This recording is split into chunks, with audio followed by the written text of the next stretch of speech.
अरे थांब ना, अजून भाषण कुठे झालंय? लय सांड्यावर आलाय. जरा दमानी घे, दमानी घे. लय असल्या सभा बघितल्या. मित्रांनो, अजून एक महत्वाचा मुद्दा सध्या राज्यामध्ये चर्चेला चाललाय, तो म्हणजे मराठा समाजाचं आरक्षण, धनगर समाजाचं आरक्षण. वेगवेगळ्या प्रकारच्या मागण्या करण्याचा अधिकार समाजातल्या प्रत्येक घटकाला आहे. तो संविधानाने, कायद्याने, नियमाने दिलेला आहे. त्याबद्दल दुमत कुणाचंच नाही. आंदोलन करू शकतात, चक्री उपोषण करू शकतात, मोर्चे काढू शकतात, भाषण करू शकतात, लोकांना जागृत करू शकतात. याबद्दल अनेकदा आपल्या राज्याची निर्मिती झाली 1960 ला. आपण संयुक्त महाराष्ट्राचा मंगल कैलास आणला. आता आहे 2023, 63 वर्ष झाली. यशवंतराव चव्हाण साहेबांच्या पासून अनेक मुख्यमंत्री आता एकनाथराव शिंदेच्या पर्यंत झाले. सुरुवातीच्या काळामध्ये तर अशा प्रकारची कधी मागणी नव्हती. विलासराव मुख्यमंत्री झाल्यानंतर थोडी ही मागणी डोकंवर काढायला लागली. आम्ही पृथ्वीराज चव्हाणांच्या काळामध्ये सगळ्यांनी ठरवलं आणि आरक्षण द्यायचा निर्णय घेतला. 16% मराठा समाजाला, 5% मुस्लिम समाजाला, 21% आरक्षण. आत्ताच 52% आरक्षण ST, SC, NT, OBC सोडून हे द्यायचा निर्णय झाला. आम्ही त्या बाबतीमध्ये अभ्यास केला. आम्हाला जो सल्ला देण्यात आला त्या पद्धतीने आम्ही केलं. दुर्दैवाने हायकोर्टामध्ये ते टिकलं नाही. मग अशी गायकवाड आयोगाचं कोणीतरी बोललं, त्यावेळेस त्या पद्धतीने ते झालं. नंतर देवेंद्रजींचं सरकार आलं, त्यांनी पण आयोग नेमला, त्यांनी पण त्यांच्या परीने अभ्यास केला. त्याच्यामध्ये त्यांनी केलेल्या अभ्यासामध्ये हायकोर्टामध्ये आरक्षण टिकलं, परंतु सुप्रीम कोर्टामध्ये ते नाकारण्यात आलं. आज माड्याकरांनो किंवा शेतकरी मित्रांनो, बांधवांनो, आपल्या महाराष्ट्रात 52% आरक्षण आहे. मागासवर्गीयांना, आदिवासींना, भटक्यांना आणि इतर मागासवर्गीयांना. 10% इकॉनॉमी वेकर सेक्शन मधल्या काळामध्ये ज्यांना अजिबात आरक्षण मिळत नाही कशातच, त्यांच्या मुलांना, मुलींना गरीब असतील तर त्यांचाही हक्क आहे म्हणून 10% आरक्षण देण्यात आलं. 52 आणि 10 62. सुप्रीम कोर्टामध्ये देवेंद्रजींनी दिलेलं आरक्षण टिकलं नाही. प्रचंड मोर्चे, 58 मोर्चे केवढे निघाले. आम्ही पण त्या मोर्चामध्ये शेवटी चालायचो. सुरुवातीला आमच्या मुली असायच्या, नंतर आमच्या महिला असायच्या, आमच्या म्हणजे आपल्या, नंतर पुरुष मंडळी असायची. कुणाचाही बोर्ड नसायचा. मराठा सकल समाज.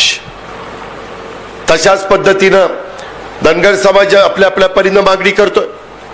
मराठा समाजाच्या आरक्षणाच्या बद्दल बैठका झाल्या. मनोज पाटलांनी त्या बाबतीमध्ये आंदोलन केलं. त्यांची मुख्यमंत्र्यांची चर्चा झाली. न्यायाधीश शिंदे साहेबांचं एक समिती नेमलेली आहे, ते त्याच्याबद्दलचा अभ्यास करताय. कारण आता जर उद्याच्याला आरक्षण द्यायचं म्हटलं तर मी आपल्याला सगळ्यांना सांगतो, सर्व राजकीय पक्षाच्या नेत्यांची बैठक घेतलेली होती. जेवढे पक्ष आहेत तेवढे प्रमुखांची, विरोधी पक्ष नेते सगळ्यांची. आणि त्याच्यामध्ये सगळ्यांनी सांगितलं, आता दिलेल्या 52% आरक्षणाला कुठलाही धक्का न लावता तुम्ही राहिलेल्या मधनं आरक्षण द्या, आमचा पाठिंबा आहे. मधून बातम्या येतात, आंदोलन होतात. इंदापूरला सभा झाली, बारामतीला झाली, जालन्याला झाली, दहिवडीला झाली, फलटणला झाली. सभा घेण्याचा सगळ्यांना अधिकार आहे. आणि त्या सभेमध्ये जी भूमिका मांडायची ती मनोजींनी मांडली. त्याच्या संदर्भात त्यांचं म्हणणं आहे की सरसकट मराठा समाजाला कुणबी द्या. आणि आता ओबीसी समाजामध्ये 350 जाती आहेत. किती? 350. माझ्याकडे आता ते यादी आहे. त्यांचं म्हणणं की आम्हाला सगळ्यांना आरक्षण मिळत नाही, आमच्यात जे खरोखरीच कुणबी आहेत त्यांना ऑलरेडी आरक्षण आहे. विदर्भामध्ये देशमुखांना आरक्षण आहे, उत्तर महाराष्ट्रात आरक्षण आहे, मराठवाड्यात निजामशाहीच्या काळात मराठवाडा महाराष्ट्रात आला. त्यांच्या काळातलं रेकॉर्ड बघायला सांगितलं, हैदराबादला जाऊन उर्दूमध्ये तपासायला सांगितलं, तोही आपण प्रयत्न करतोय. मित्रांनो, आम्हाला सगळ्यांना संधी मिळाल्यानंतर आम्ही जसं मराठा सकल समाज मागणी करतो, मी पण मराठा समाजाचाच आहे, मी दुसऱ्या समाजाचा नाहीये. मलाही त्या ठिकाणी समाजातल्या गरीब वर्गाला, पण माझ्या मुलामुलींना, संजयच्या मुलामुलींना, कल्याणरावच्या, बबनदादांच्या, दीपकच्या, राजन मालकाच्या, रणजितच्या, इथं अनेकांना मुलामुलींना आरक्षणाची गरज नाही. पण एक वर्ग आपल्या मराठा समाजात असा आहे की त्यांना आरक्षणाची गरज आहे. त्या आर्थिक बाबतीत कमकुवत आहे. ते आज कष्ट घेत आहेत, परिश्रम घेत आहेत, काही जण रोजगार हमीच्या कामाला जात आहेत, जमिनीचे तुकडे पडले. आजोबांना माझी जर 40 एकर जमीन असेल, 70 एकर, तर त्यांना 7 मुलं झाली 10 एकर. माझ्या वडिलांना 2 मुलं आम्ही झाली 5-5 एकर, मला 2 मुलं झाली 2.5 एकर.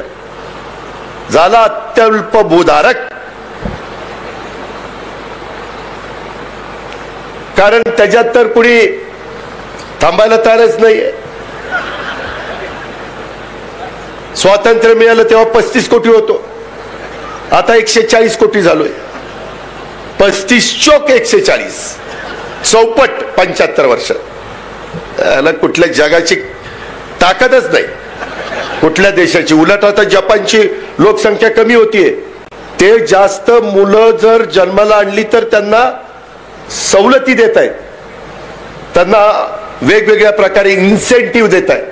ठीक आहे, ते त्यांना लागला, मला त्याच्याशी काही करायचं घेणं देणं नाही.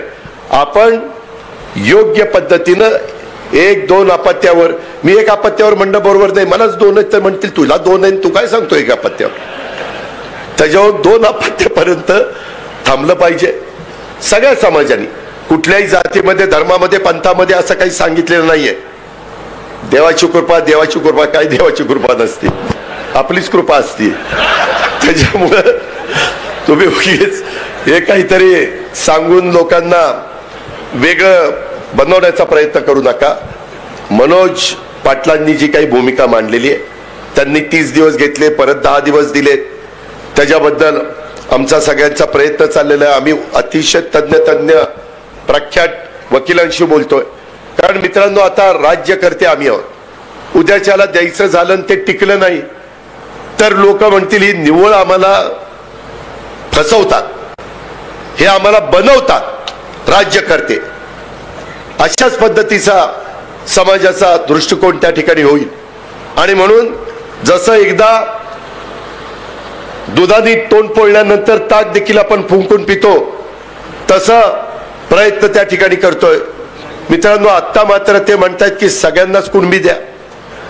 ओबीसी समाजाने सगळ्यांनी शिष्टमंडळ आणून सांगितलं की आमच्यामध्ये सगळ्यांना सरसकट घालण्याचं कारण नाही. धनगर समाज म्हणतो की आम्हाला एसटी मध्ये घाला, आदिवासी समाज म्हणतो की त्यांना वेगळं काही द्यायचं असेल ते द्या, आम्हाला काही म्हणायचं नाही, पण आमच्यात घालू नका. बाजू एक नाहीये मित्रांनो, तुम्ही नीट समजून घ्या.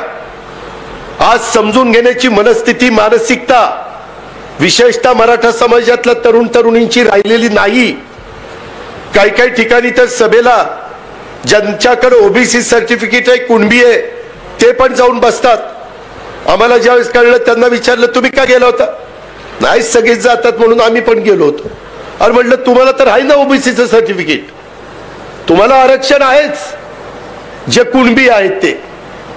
अशा पद्धतीनं आताची परिस्थिती आहे. त्या परिस्थितीमध्ये कुणालाही नावमेद करण्याचं आमचं कारण नाही. मगाशी बबनदादांनी सांगितलं तसं सोशल मीडियामध्ये दचा माळ केला जातो, काही पण आमच्याबद्दल पसरवलं जातं. आम्ही देखील वेगवेगळ्या समाजाच्या आरक्षणाच्या बाजूचेच आहोत, व मराठा असेल, धनगर असेल, पण आमची भूमिका ही आहे की आता दिलेल्या आरक्षणाला धक्का न लागता, कारण तेवढा 52% पुन्हा समाज बिथरल ना, तोही नाराज होईल ना, म्हणून त्यांच्या 52%ला आणि 10% इकॉनॉमी विकर सेक्शनला, त्याच्यात पण मराठा समाजाला संधी मिळते. मी ती आकडेवारी काढायला सांगितली की बाबा ते आरक्षण 10% मिळाल्यापासून जी नोकर भरती झाली, जे वेगवेगळ्या ठिकाणी संधी मिळाली, ती कुणाला किती किती टक्के मिळाली त्याची पण आपण माहिती देणार आहोत. पण हे 52, 10, 62 ते सोडून हायकोर्टात, सुप्रीम कोर्टामध्ये दिलेलं आरक्षण टिकावं आणि सगळ्यांनी समाधानाने राहावं, गुण्या गोविंदांनी राहावं, जातीपातीमध्ये सलोखा राहावा, त्याच्यामध्ये कुठेही दरी पडू नये, अशा प्रकारची भूमिका मित्रांनो आमची सगळ्यांची त्या बाबतीमध्ये आहे. आम्ही सकारात्मक आहोत. राष्ट्रवादी काँग्रेस पार्टी सकारात्मक आहे. उलट मध्ये तर आम्ही मागणी केलेली आहे, जसं बिहारमध्ये नितीश कुमारांनी जात वाईज जनगणना केली. माझंही म्हणणं एकदा जात वाईज जनगणना होऊच द्या. नक्की महाराष्ट्रात किती मागासवर्गीय आहेत, किती आदिवासी आहेत, किती ओबीसी मध्ये आहेत, किती भटक्यांच्या मध्ये आहेत, किती अल्पसंख्याकांमध्ये आहेत, किती ओपन मध्ये आहेत, हे आपल्याला कळलं पाहिजे. कारण साधारण त्या वर्गाच्या संख्येच्या प्रमाणामध्ये आपण निधी देण्याचा प्रयत्न करत असतो. अर्थमंत्री म्हणून मीच कितीतरी अर्थसंकल्प सादर केलेले आहेत आणि त्यामुळं जात न्याय, खरं 2011च्या नंतर 2021ला जनगणना व्हायला पाहिजे होती, परंतु दुर्दैवाने ती त्या ठिकाणी होऊ शकली नाही. आणि जसं मी बिहारची माहिती मागवली, एकनाथराव शिंदेनी मागवली, देवेंद्रजींनी मागवली आहे की त्यांनी कशी जनगणना केली, त्याला काही 1000 कोटी रुपये खर्च होतील, झाले तरी चालतील, पण एकदा स्पष्ट चित्र समाजाच्या समोर त्या ठिकाणी आलं पाहिजे.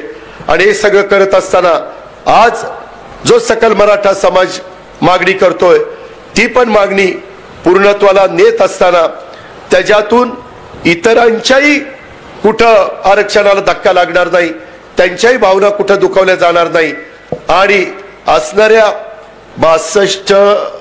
38% राहिलेल्या 38% त्यामध्ये सुप्रीम कोर्टात, हायकोर्टात टिकेल अशा पद्धतीचं आरक्षण देण्याच्या बद्दल न्यायाधीश शिंदे साहेबांच्या नेतृत्वाखाली ती समिती बसवलेली आहे.